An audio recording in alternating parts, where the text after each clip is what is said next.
The story begins with two employees working for a money transfer company.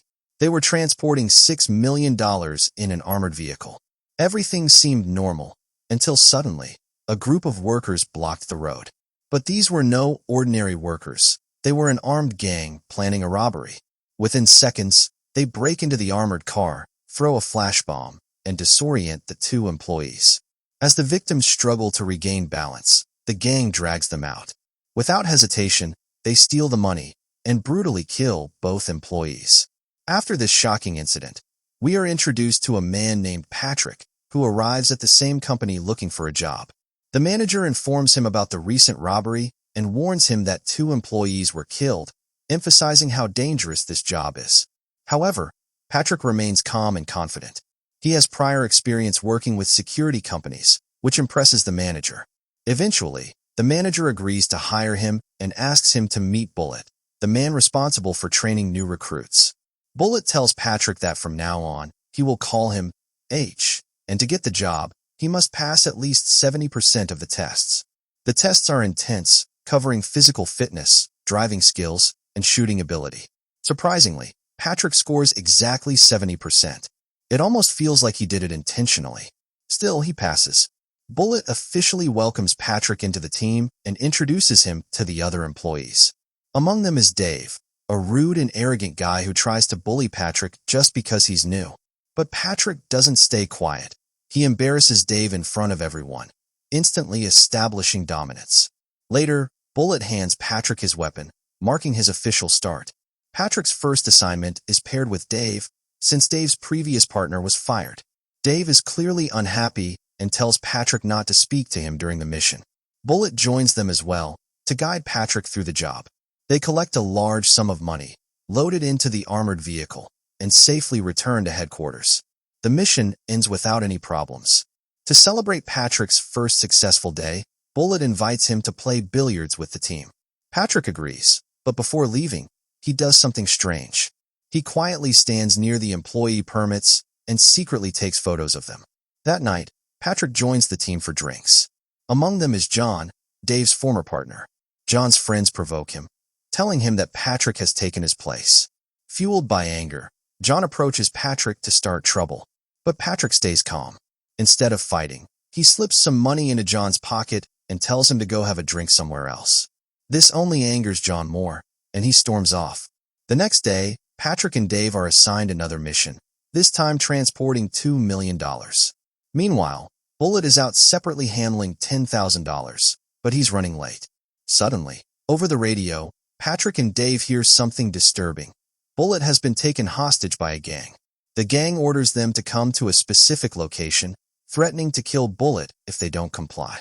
Dave panics and insists they return to the company, but Patrick remains calm. Dave refuses to leave without Bullet, so they decide to follow the gang's instructions. When they arrive, the gang demands the money in exchange for Bullet's life. Patrick slowly opens the door and begins handing over the cash, but intentionally drops one of the bags on the ground. As one of the gang members bends down to pick it up, Patrick suddenly attacks, killing him instantly. Gunfire erupts. The gang shoots at Patrick, but he moves with deadly precision, eliminating them one by one. Even after being shot at, Patrick shows no fear. Within moments, all the gang members are dead, except one who tries to escape. Patrick shoots him down. He walks up to the wounded man and demands to know who he works for. But the man refuses to speak, so Patrick kills him without hesitation. Dave and Bullet are completely stunned by what they just witnessed. When they return to the company, an investigation begins. The investigators question Patrick, confused about how he managed to kill 6 armed men without even a scratch, especially since his test results were average. Patrick simply shrugs and calls it beginner's luck. The investigators then show him footage from the first robbery, asking if he notices any connection between the two incidents. Patrick denies knowing anything. Meanwhile, the company manager informs Patrick about company policy. After such incidents, employees are required to take a 1-month leave. But Patrick refuses. Soon, the company's head arrives and meets Patrick personally. He orders the manager to treat Patrick like a hero to motivate the rest of the staff. However, the manager can't shake the feeling that something about Patrick isn't right. At the same time, investigators reveal something shocking. they've identified Patrick. He's someone they've been tracking for 25 years. His real identity is hidden, and he forged documents to join the company. But strangely, a higher authority instructs them to treat him as nothing more than a regular security employee. Later, one of Patrick's allies meets him secretly and hands over a file containing detailed information about every employee in the company.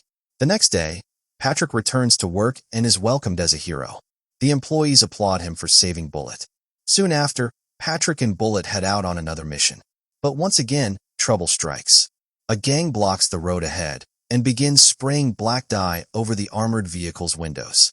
Then, they pump gas into the vehicle and order Patrick and Bullet to step out. Patrick calmly exits the vehicle. He slowly removes the cloth covering his face. And the moment the gang members see him, they freeze. Fear takes over. One by one, they run away, as if they've just seen something terrifying, something they recognize. After escaping, the gang members remove their masks. An older man named Mike tells his companion that he just saw Patrick. The other man is completely shocked. Back at the company, the manager is equally confused. Why did the gang run away the moment they saw Patrick? Something isn't adding up. Later, Dana, one of Patrick's colleagues, invites him to dinner at her house, and Patrick accepts. The next day, Patrick finds a hidden sum of money at Dana's place and immediately questions her about where it came from. Sensing something is wrong, Patrick fires 2 shots near her, not to hit her, but to intimidate her. Terrified, Dana finally confesses. She says she stole the money from one of the company's armored cars when the employees carelessly left it unattended. Patrick stares at her coldly and warns her. If he ever finds out she's lying, he won't hesitate to kill her parents. Then, the story shifts back to 5 months before these events. We see Patrick spending time with his young son. The two are about to get into their car, ready to go out together. But suddenly, Patrick receives a phone call. It's from Mike, his assistant, the same man who later ran away after seeing Patrick during the robbery. Mike asks Patrick for a simple favor, to track one of the armored cars, the same company Patrick now works for, and report its route. At first, Patrick refuses. He tells Mike that it's his day off, and he wants to spend it with his son. But Mike insists. He explains that the man assigned to the job had a motorcycle accident, and they urgently need someone. Reluctantly, Patrick agrees, thinking it's an easy task. He leaves his son sitting in the car and tells him he'll be back soon, promising to buy lunch for them. Patrick then begins following the armored vehicle, updating Mike about its route and direction. But suddenly, everything goes wrong. The armored car is ambushed and stolen. 2 guards inside are killed during the attack. Patrick arrives just in time to witness this horrifying moment. He rushes forward, desperate to save his son, but one of the gang members shoots him. Patrick collapses to the ground, helpless. But even in that moment of pain, he locks his eyes onto the man who killed his son, memorizing his face forever. This is the moment that changes everything. This is why Patrick later joins the security company, because he is hunting the man who murdered his child. Patrick is taken to the hospital and somehow survives his injuries. After recovering, his ex-wife confronts him. She is devastated and furious, blaming him entirely for their son's death. She tells him that he is the reason their child is gone. Patrick carries that guilt silently. Later, Patrick meets a high-level intelligence agent. The agent expresses his condolences and reveals that the gang responsible is still unidentified. However, he provides Patrick with a list of the most dangerous gangs who could be involved. And then, he gives Patrick full permission. If Patrick wants revenge, he can take it. Patrick wastes no time. He orders his men to track down and interrogate every gang on that list. One by one, his team hunts them down. Many gang members are captured, and many are killed. But none of them turn out to be the man Patrick is looking for. Frustrated, Patrick pushes harder. He personally joins the interrogations, becoming more ruthless. More gangs are eliminated, but still, no answers. Mike begins to worry. He warns Patrick that their actions might provoke powerful enemies. Patrick agrees. He decides to stop targeting more gangs, for now. He tells Mike that he plans to travel to London to rest. But that's a lie.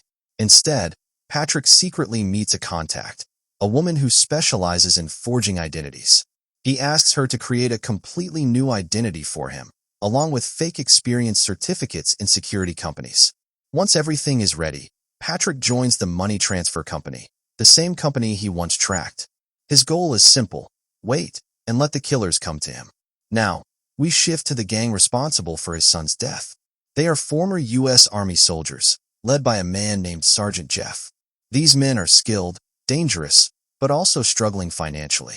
One day, a friend who works as a security guard at a jewelry store suggests an easy robbery. They carry it out successfully, but the money they earn isn't enough. One of the members, Jan, the same man who killed Patrick's son, starts questioning Jeff. He suggests that Jeff might be taking a larger share of the loot. This creates tension within the group, although not everyone agrees with Jan. Then, a new idea emerges. Someone suggests targeting armored cash transport vehicles. He claims to know an insider from a security company who can help them. They execute their first armored truck robbery, and it works. Shockingly, it's easier than they expected. Encouraged by success, they aim bigger. Jeff reveals that a security company will soon transport $6 million and confirms they have an insider who will assist them in exchange for a share. They prepare carefully, disguising themselves as workers. This is the same day Patrick was unknowingly tracking the armored vehicle. During the robbery, Patrick's son witnesses everything. When one of the guards resists, Jan brutally kills both guards. Then the gang escapes. Later, the gang regroups and begins planning something much bigger. Jeff proposes a massive heist. He tells them that if they succeed, they'll never need money again. Their target, the headquarters of the same security company, on Black Friday night. On that day, the company will be holding over $160 million in cash. The plan is simple. The money will be split between the gang and their insider within the company. Meanwhile, the company is on high alert.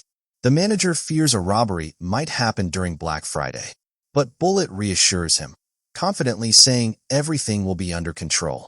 On the day of the heist, Jeff contacts the insider and confirms they are ready. However, Jeff grows suspicious of January. When he visits him, he notices expensive items that could attract attention. He warns Jan to return them immediately to avoid raising suspicion. Back at the company, the manager addresses the employees, reminding them to stay alert and return safely after their missions. Meanwhile, Patrick heads out on a mission with Bullet. Everything seems normal, until suddenly, Bullet reveals the truth. He confesses that he is the insider working with the gang. Patrick remains silent as Bullet continues. Bullet explains that he has already removed Patrick's ammunition, making him defenseless. He tells Patrick that the gang will soon join them inside the armored vehicle so they can enter the company headquarters without suspicion. Then, Bullet gives him a final warning. If Patrick tries to resist, the gang will kill him. And then, Bullet prepares to disable the cameras inside the vehicle that are. Then, he allows the gang members to enter the armored vehicle and tells Patrick to stay calm and not make any sudden moves. Soon after, the gang arrives at the company headquarters. They step out of the vehicle, heavily armed, and begin threatening everyone inside. The employees have no choice. They surrender immediately. One of the gang members grabs Patrick, ties him up, and throws him to the ground. Meanwhile, Bullet continues acting like a hostage to avoid suspicion. But something unexpected happens. One of the monitoring staff spots the gang through the system and quickly presses the alarm button. Within seconds, chaos erupts. A violent firefight breaks out between the gang and the company's armed security staff. The employees manage to shoot and injure one of the gang members, but the gang quickly overpowers them and kills the resistance. The injured gang member eventually dies from his wounds. With the path clear, the gang starts collecting the cash, loading it into their vehicles. They are in a hurry, trying to finish the robbery before the police arrive. Meanwhile, one of the employees is hiding with Dana. From their hiding spot, they fire at the gang members. Amid the chaos, Patrick sees his opportunity. He breaks free and manages to kill one of the gang members. Dave notices and tries to help Patrick, but the company manager stops him, ordering him to stay hidden until the police arrive. Thinking fast, Patrick takes the clothes of one of the dead gang members and disguises himself as one of them. Using this disguise, he moves freely and eliminates another gang member. At the same time, Bullet approaches Dana and the employee hiding with her. Pretending to be scared, he asks them for a weapon to defend himself. Trusting him, they hand over a gun. But the moment he gets it, Bullet kills them both. Meanwhile, Patrick continues his deadly hunt, taking down most of the gang members one by one. But then, Bullet spots him. Without hesitation, Bullet opens fire and manages to shoot Patrick. At the same time, Bullet also kills Dave, removing any remaining threat. With the money secured, the surviving gang members escape from the company building. Police cars are already on their way, and a high-speed chase begins. During the escape, their leader, Jeff, is seriously injured. They eventually reach a garage. Jeff, barely alive, but Jan is faster. He kills Jeff and takes control. Now, only Jan and Bullet remain. They continue their escape through the tunnels, carrying the stolen money. But greed takes over. Bullet decides to betray Jan and tries to kill him to keep all the money for himself. But Jan outsmarts him. He kills Bullet and escapes alone with the entire fortune. The police lose track of him completely. Later, Jan reaches his home, finally safe. He sits alone, surrounded by the stolen money, celebrating his victory. But suddenly, a phone starts ringing from inside one of the money bags. Jan freezes. Confused, he opens the bag. And at that moment, Patrick appears. It turns out Patrick planted the phone and tracked him all the way here. Patrick hands Jan a file. Inside it is the death report of his son. Patrick tells Jan to read it out loud. With trembling hands, Jan reads the report. It states clearly, the cause of death was gunfire. Realizing his fate, Jan tries to negotiate. He offers Patrick all the money in exchange for his life. But Patrick refuses. For him, this was never about money. This was revenge. Patrick raises his gun and decides to kill Jan in the exact same way his son was killed. He shoots him in the same places, making him feel the same pain. Justice is finally served. Later, Patrick walks away and meets the intelligence agent. He calmly tells him that his mission is complete. And now, we understand the truth. The agent had been helping Patrick all along to find the man who killed his son. And with that, the story comes to an end. If you love the story, don't forget to like, share, comment, and subscribe to the channel. Thanks.